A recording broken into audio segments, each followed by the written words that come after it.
going to start off by thanking everyone for sticking around today. We appreciate it. And thank you to 2 of our 3 Hall of Fame finalists this year for being here. Unfortunately, Chuck and his son Scott couldn't make it, but we'll have contact information for you guys to reach out to Scott for any comments or any questions you have from the Howley family.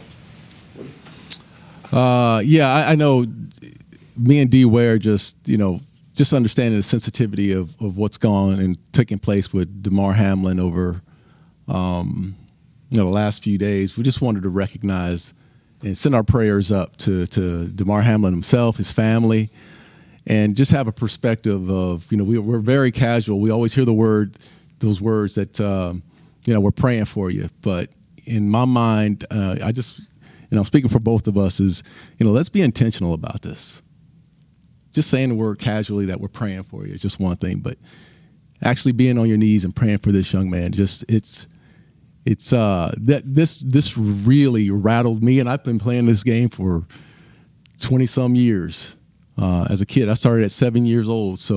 And I'd never seen anything like it. And even today, I'm still a little emotional about, what took place. So to Damar Hamlin and his family, we just wanted to recognize you. To be honest with you, I'm really lost for words because I know what it feels like to be on that football field, laying down, not being able to move, right? And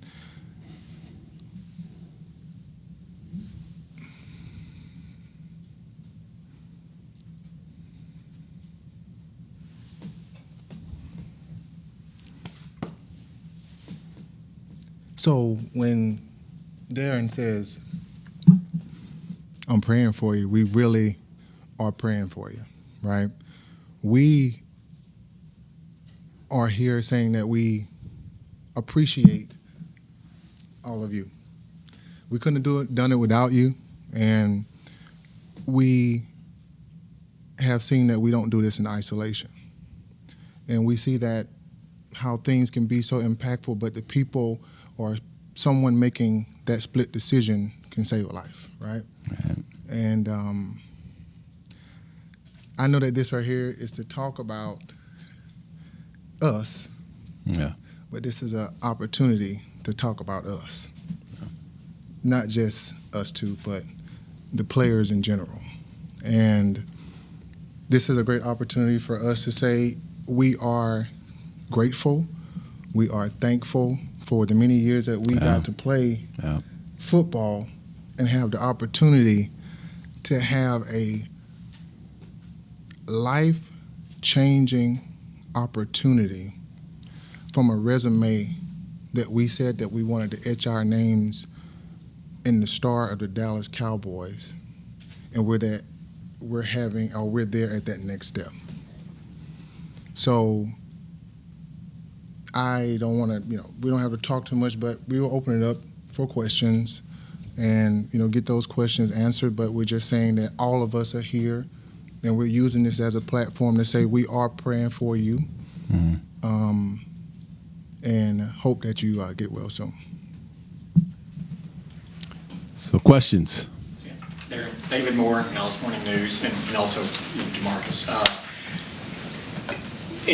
In context of that, and in light of that too, just how gratifying is it for you to reach this point after all the years you've waited, but also as you talk about what you saw on Monday night, does it just bring another element of,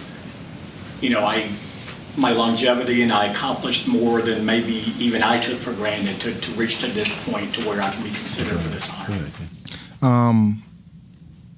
Yeah, like you said, football is 2 to 3 years. That's it, right? We got to play 12. I got to play 12. Woody, how many years you played? Yeah, 12, yeah. 12 years, and we're up here now, and we can actually say we're healthy. We're feeling good, but, feeling good enough. And now being able to be maybe enshrined together amongst the best ever. And that's that longevity that we talked about. When we look at those older guys and we say, you played 15 years? You played 12 years when you're that rookie? And now we're those guys up here with a platform that we can change so many people's lives, and we're like, give that to me.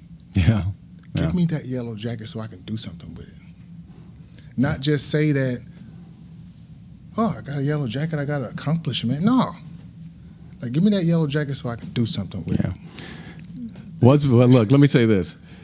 It ain't been that long for you, bro.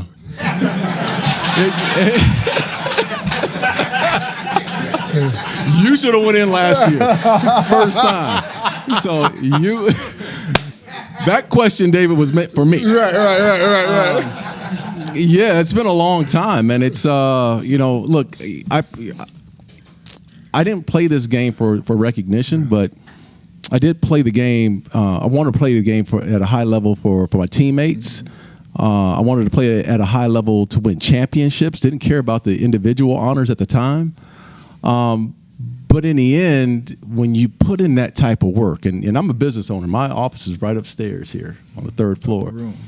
When you put in that work and you spend those long hours and you wake up early and you stay late and you take the criticism and you're away from your family and whatnot, and you put that work in, man, you want to be recognized. Yeah. You really do. And for the longest time, I felt like I've always wanted to be recognized, to be one of the greats, to be one of those that wore a yellow jacket. Mm-hmm. So, yeah, it's been on my mind. And not only has it been on my mind, but it's something that I worked toward. It was to be something special in this life. I don't feel like, and I know I'm speaking for this one at the same time because I know D. Ware very well. We're not cut from the same cloth. I burn hot every single day, and you guys that are in this room know me that I burn hot. I want to go hard all the time. So this is a moment that I'm not going to take lightly.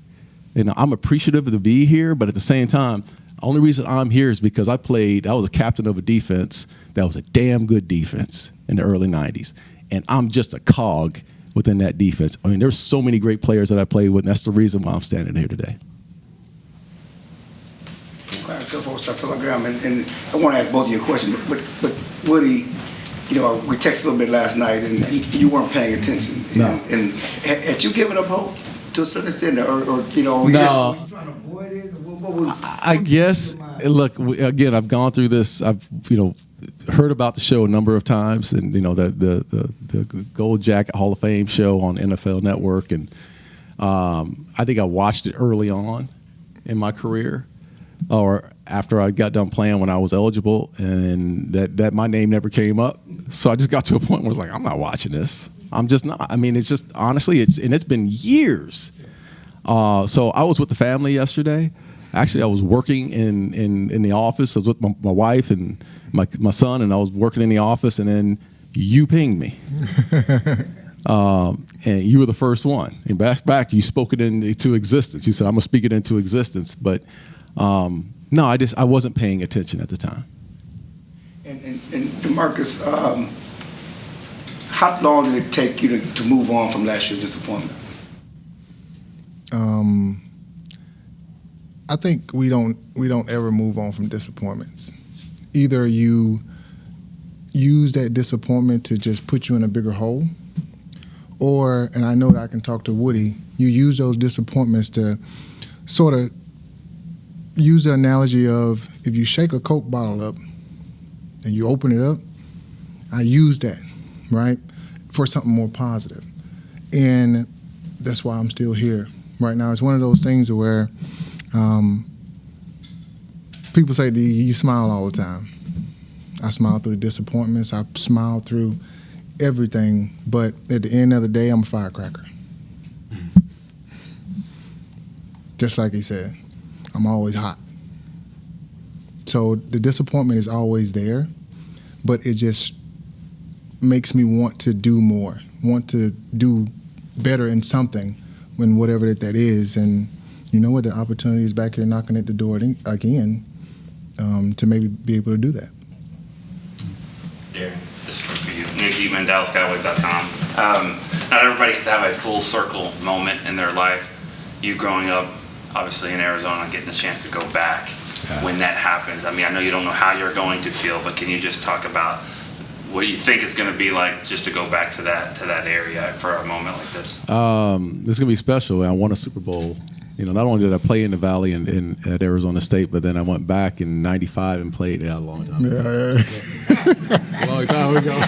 Don't look at me like that, D-Ware. He gave me that, damn, that was a long time ago look. But also won a Super Bowl there in a game against the Pittsburgh Steelers, which was my childhood team. But I was able to play in front of family, friends, teachers, coaches, just so many people that supported me and raised me up as a young kid. But then now I get to go back as a finalist and at the Super Bowl week. And again, it's like you said, Nick, it's going back full circle. Not sure, where it takes me, but just the honor is enough for me. And just to spend that time with my family and friends, again, it's going to be special. Woody, talk with you. It's been, when you've seen the safeties the last few years that have gone in, your contemporaries, were you saying, okay, I just need to bide my time, or are you saying, did they forget about me? Both. I mean, look, I think that and all deservedly so. I think all those safeties deserve to go in. I mean, starting from Dawkins to Lynch to, I mean, Leroy Butler is one who, I felt should have been in, a lot earlier as well. So, seeing that there's been this transition where they started recognizing the safety play, and that was, I think, when Dawkins went in was the time where I thought, okay, maybe there is a shot to get in, because I've always felt like there was a valuable position. That's my wife's phone. You're fine. You're right.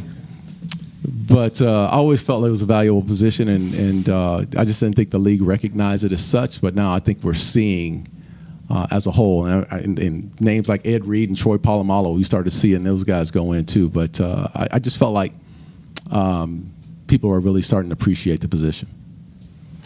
Christy Scales, Cowboys Radio. Sincere congratulations to you both. But we know as part of the process, there's a presenter that goes in and makes the case to the voters. So I'd like each of you to channel your inner Rick Goslin or Shireen Williams. And Woody, we'll start with you, but I want you to make the case for DeMarcus and then vice versa.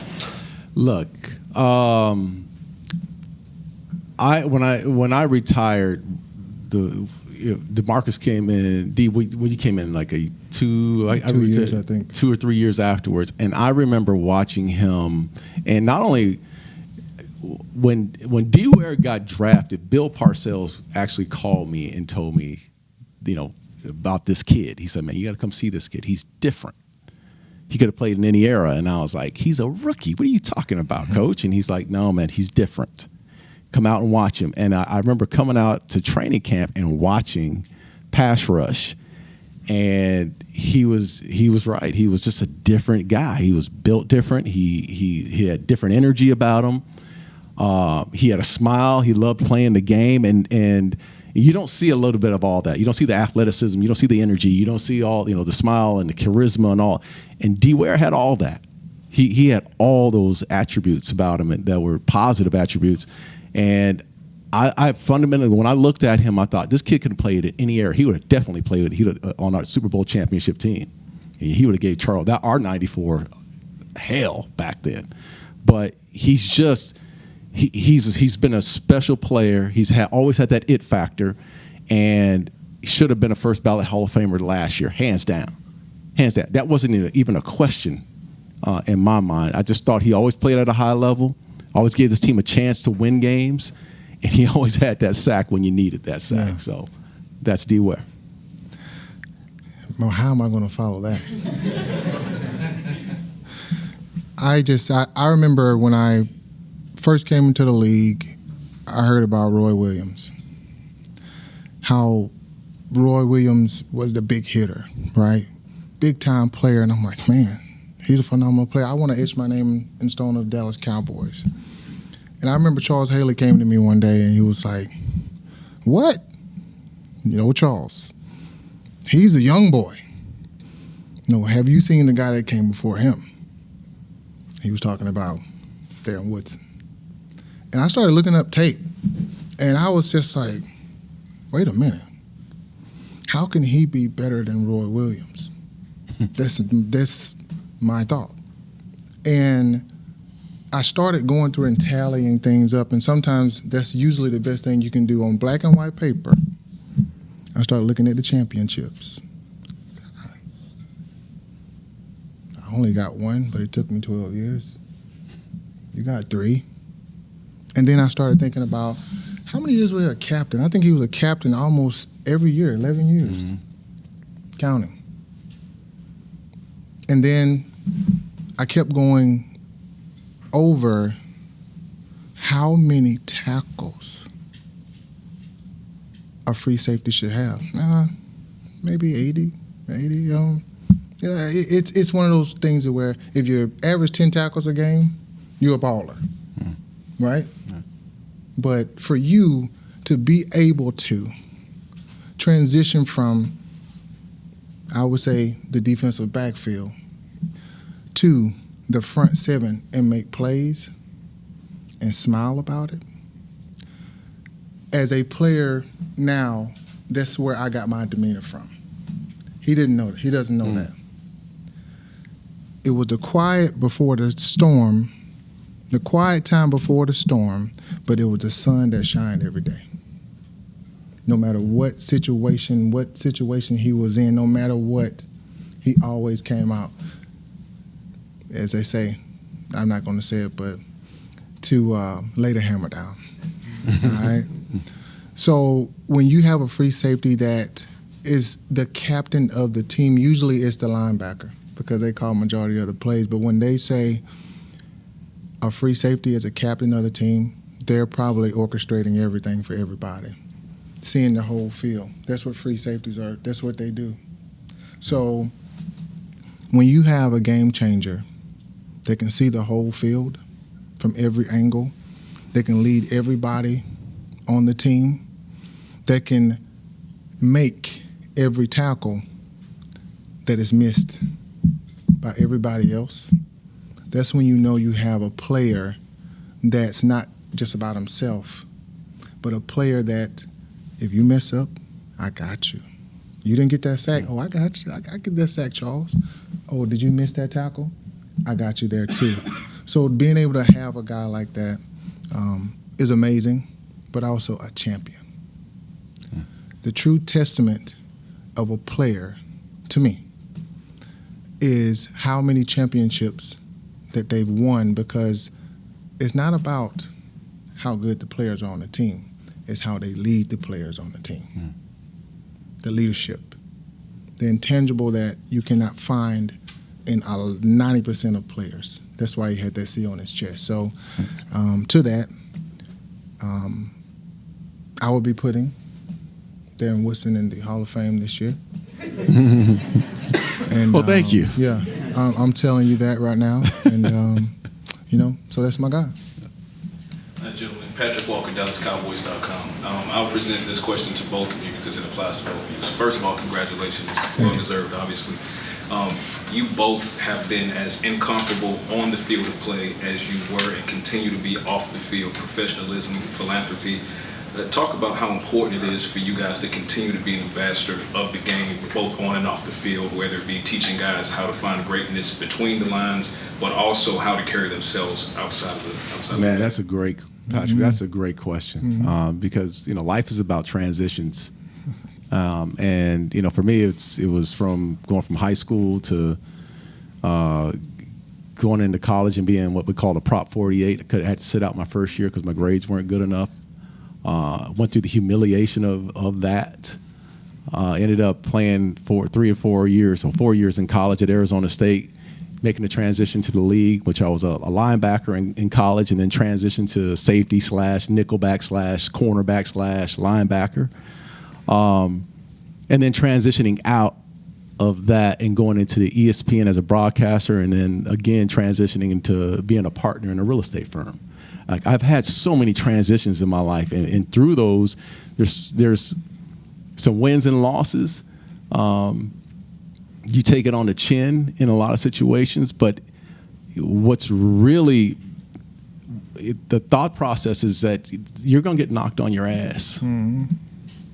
You're you're going to get knocked on your ass in so many ways. But it's that person that continues to get up. That's what's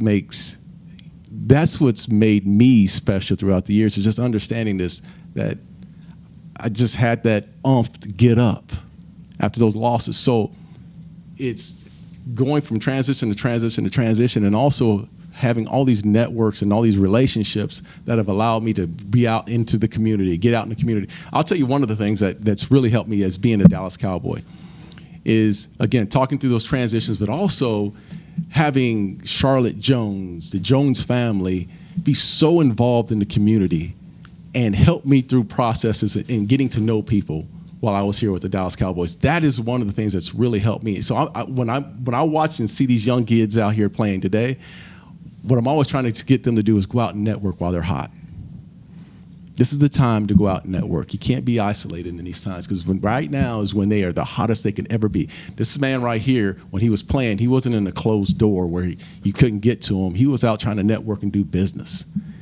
Because life does not stop when you're done playing football. It just begins. I was 36 years old when I stopped playing football.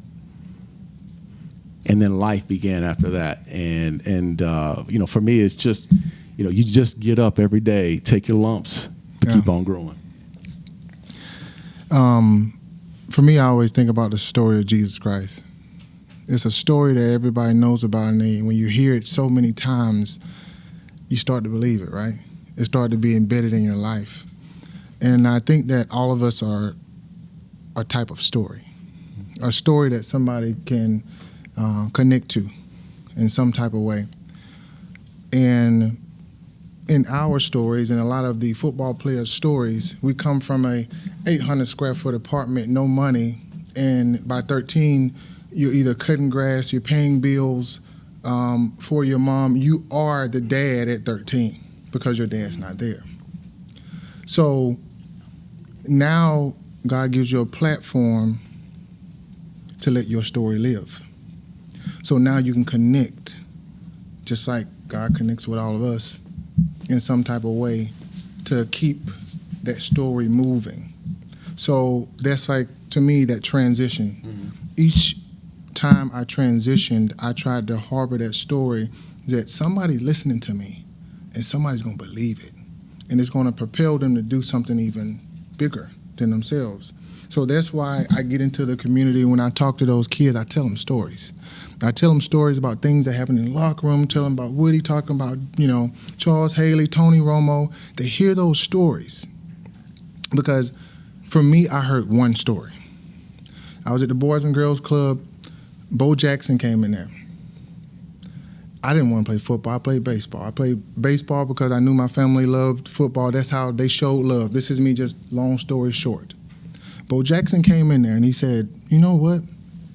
You know, if you get a college scholarship, you can eat for free? Me eating for free was like, what? You get to eat for free on scholarship? I was selling Cokes at an Auburn University football game. I didn't know who Bo Jackson was. And I seen him come through the tunnel. And the crowd went crazy, not with the pads on, but, they were recognizing him. And I sat down with the Cokes. And I said, that's the guy that came to the Boys and Girls Club. And that changed my life, that story. So as you talk about the transition in the stories, I want my story to live on, to better somebody else. So that's why I transition. I do things in the community. I do those things because eventually somebody else is going to be telling my story when I'm gone, and it's going to keep living. Damn, you met Bo Jackson. I know that, man. That's special. And I got to meet him like 3 months ago at a barbecue cook-off. And that was like a dream for me. And I told him the story. He was like, what? I was like, you got me to play football. Did he remember? No. But that's the point. You don't remember the stories all the time. That's what I did. And now I'm in that same platform. Yeah. I'm doing the exact same thing. Yeah. DeMarcus, you alluded to it earlier about what it's like to be laying on that field. And obviously, a lot of players are going to be maybe thinking about what happened this week as they play this week. How do you How do you put that helmet back on, the pads back on after something like that happens and say, all right, I've got to go do this and not worry about and block out some of the things that have happened? I think you don't block out the things that happen. I think you harness it as a team. Not as an individual, because you can't do it as an individual. It takes everybody on the team to say, we are going to put this helmet on, we are going to put these pads on, we are going to protect each other for what we're going out there being a gladiator in the Coliseum that we call a stadium. But we are doing this for something bigger than us. We're doing this for DeMar, right? Mm-hmm. That's the reason why I would put that helmet on. It wouldn't be for a win. Right. It wouldn't be to play football. It would be for a point to where I'm going to make a statement. We are going to make a statement, and the other team on the other side will know, too, that we're making a statement. They will be on the same page. So we'll be doing it for a bigger cause. That would be the only reason why I would put that helmet back on. Yeah, and I would say this is what you do. This is what we've been doing. This is what the football players have been doing since day one. It's just, you know the risks that are out there. Again, prayers is one thing, and you're going to pray for DeMar Hamlin and his family, but in the end, you're cut from this cloth of playing football. Mm-hmm. And you could ask some of the guys out there on that field, they're thinking about it, but today they're going to walk out there like they did earlier this afternoon. I sat there and watched practice. They put those cleats on, put that helmet on, they went back out there and went back to work. So it's just a part of who you are. Michael Gelkin, Dallas Morning News. Question for you both. When you reflect on your football career, of what are you proudest? You want me to start that one? Yeah. My teammates, man. I had the best teammates ever, and I can't speak for D. Ware, but for me, I had the best teammates. I mean, that locker room of Kenny Gant, Kevin Smith, and Tony Tolbert, and Charles Haley, and Nate Newton, and I'm not even naming the triplets. I mean, dude, we had the best locker room ever. It was comedy, and we were winning championships. That's the one. The relationships that I had, they've continued for a lifetime, and they have not stopped at all. This organization, led by the Jones family, they've always had my back. On the field, off the field, in business, man, I can't tell you how many times I've walked in that office and Steven and Jerry have helped me with some business decisions. I can't tell you how many times. It's unbelievable. And then I would say, for me personally, it's always that tunnel walk. One thing I've always missed about the NFL, the one thing I could never get back, was when they give you that 2-minute warning and you gotta, you say your little prayer and you walk out and you get in that tunnel and you put your helmet on and you're walking down that tunnel, man, and you know you're about to go and play a physical game, especially going down. You don't remember the vet, but walking down the tunnel in the vet, and hearing them yell and cuss, call my mama names, and the whole nine, spit at you, throw things at you, and you got that helmet on, you look in the eyes of Michael Irvin, he's just crying because he can't wait to get out there. Like that, you don't get that back. No. I don't care how many. We just went through a merger acquisition with my business, my commercial real estate business. It's the pinnacle as far as selling your business, right? Don't even come close. Don't even come close. That's what I miss the most about the game. I think for me it's the opportunity to see families change over time with the connection that you get in the locker room. Like, it's a cool thing to see, like, a rookie come in with no money and being able to help, like, so many people from maybe some advice that you said or whatever from his hard work. Or you see the connections of families when we have these family events. And it's so cool, and everybody comes in and we're all chattering, right? We're really not even talking about football. We're talking about, like, life stuff. And you start to figure out, like, why this person's playing and doing what they're doing. And we have these, it's almost like, imagine having, like, 50 brothers in the locker room. Some that you hate, but you just gotta, they're part of the family, right? And it's just a cool thing, but there's nothing that you can get back that just that locker room vibe. I can't even describe it to you, but every day going into a place to where you're like, I don't know what's going to happen today. Yeah. But I know it's going to be something cool. And I think one of the biggest things that I'm going to miss is coming through that tunnel. And I miss it right now and seeing the same faces that are in here right now, sitting on the right, sitting on the left. And it's quiet for a moment because y'all are just sitting there too, just like looking at us, right? You might have your tape recorder.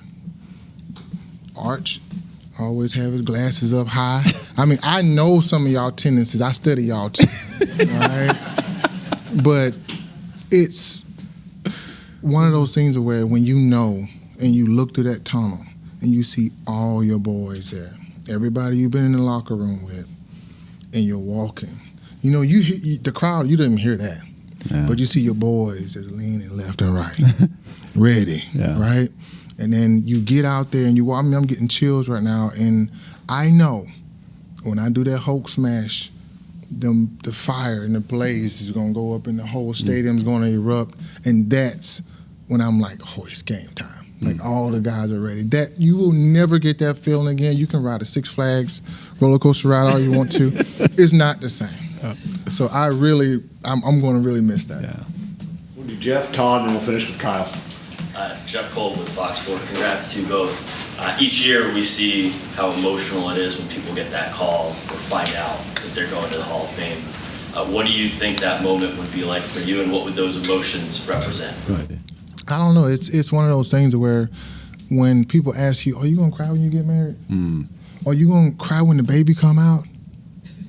That's what the guys ask. You going to cry? I really don't know. It's because something's going to come over you at that time. If it's a knock, if it's somebody calling, whatever it is, it's going to be a moment of silence. A moment of silence again that, hey, I'm coming through that tunnel. I get another opportunity to come through that tunnel again. And Woody, what we just said is we miss coming through that tunnel. Yeah, absolutely. Yeah. We might get an opportunity to go through that tunnel one more time. Yeah. That's like, oh, I'm gonna cry. Oh yeah. I'm crying.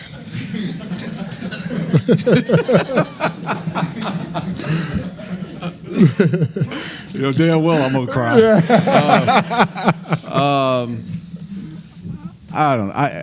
I don't know what the reaction is going to be. I know it would be an emotional reaction in doing so, but it's just an appreciation of so many people. I don't know if it'd be a moment where I'm not going to be patting myself on the back. I know it's going to be, a representation of championship football and playing. For years I know Charles Haley went in on that defense, but the representation of those early 90s defenses that were so damn good, man. Just so damn good that just never got the acclaim and never got the pat on the back. But, the James Washingtons, the Thomas Everetts, there's so many great players that I played with, man, that helped me become the player that I was, man. So I would definitely it would be about, for me, it would be the emotions wrapped around the fact that I'm representing my brothers that I played with. For both of you guys, the current team, for DeMarcus, I know you have a relationship with Micah. What have you seen him in year two and where he is in his development? For Woody, as you're watching the practices up there, what are your thoughts on the safety group? Because I don't know if they ever replaced you since you retired in 03 or 04. I remember the first year Micah came in, it was like one of those things where when you put a player in the locker room and the other guys are looking like, he's going to take my position. And a lot of guys didn't like him. And now I've seen that transition in year two, to where I see a lot of guys smiling, a lot of guys playing with tenacity, but I see Micah leading in a way to where I knew that he can do it, but he's done it really fast in 2 years. because usually it takes a little bit of time to win over the locker room, especially when you got guys like DeMarcus Lawrence and, Diggs, so on and so forth, Van Der Esch. But they're playing as a team. They're playing as a team in a way to where the guys they're really dominant. They're playing dominant. They're not playing for an individual. They're playing for the team. And I just like that maturity in him and the way he's leading. As far as the safeties, man, just the secondary as a whole, Hooker, Wilson, Curse, man, this is the best safety group I've seen that this team has had, and they're versatile in a lot of different ways. Look, Wilson makes plays every day. I'm so proud of that kid. And I remember watching Wilson play at A&M, and he just popped out. He just popped off the screen every time I watched him play. Just played with so much energy. Reminds me a lot of Dawkins in a lot of ways, especially close to the line of scrimmage, how he can get up close to you. He'll cause fumbles. He blitzes off the edges really, really well. So they're very versatile at the position. They rotate them in pretty good. I really like the secondary. Of course, Diggs is one of the big playmakers. But I'm going to tell you what, the kid, is it Bland? Bland. Dude, he's a player. Mm-hmm. He is a player. Is a rookie, right? This is his first year. And I've watched him play, especially the last 4 or 5 games. They have some depth at the position. I know they're dealing with some injuries at the cornerback position, but they filled him in. He's come in and played extremely well. And I think hopefully he's the starter next year because he's played that well. But they're very versatile on that back end, and they can make big plays. Kyle Yeomans, DallasCowboys.com, and congratulations again to both of you. But it's often said that in order to get into the Pro Football Hall of Fame, you have to be crucial to the story of football. Both of you guys are very deserving of that, but who was crucial in your story, whether it was growing up or in your early days, that allowed you to become DeMarcus Ware, Darren Woodson, and be available for this opportunity? I think who was crucial in my story, I think it was 2 people that I can call out. That's Bo Jackson being one of them, and the other one's actually O.C. Umeora. I remember when O.C. moved from London and moved right next to the apartment right beside me. He didn't know English. He played a lot of soccer, right? O.C. was about 280.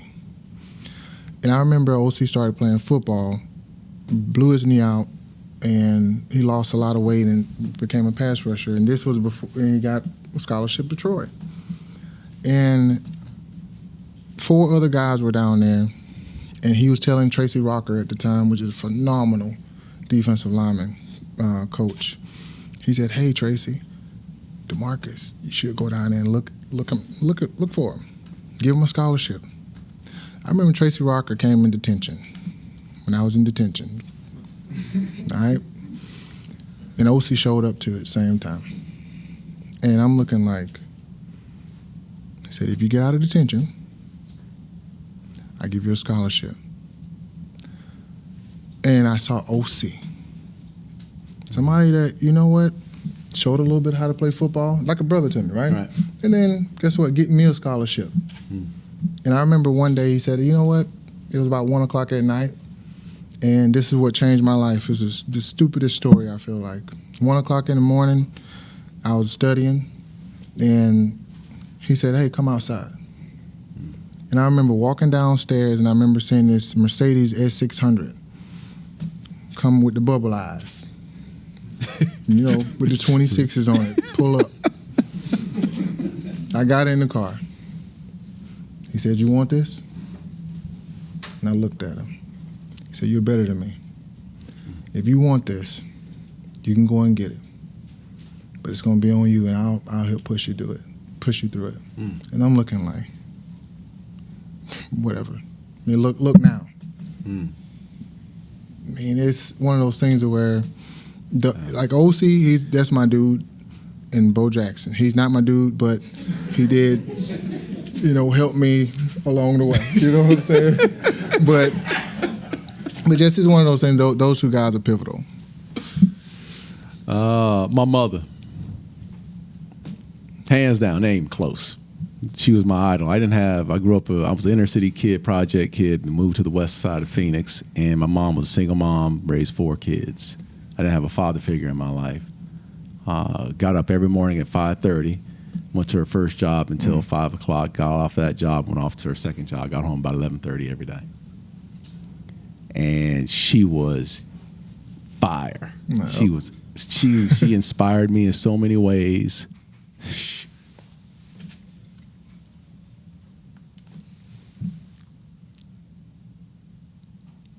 Yeah. She's the one. Thank you. Thank you. Appreciate it. Appreciate it, bro. All right. Thank you.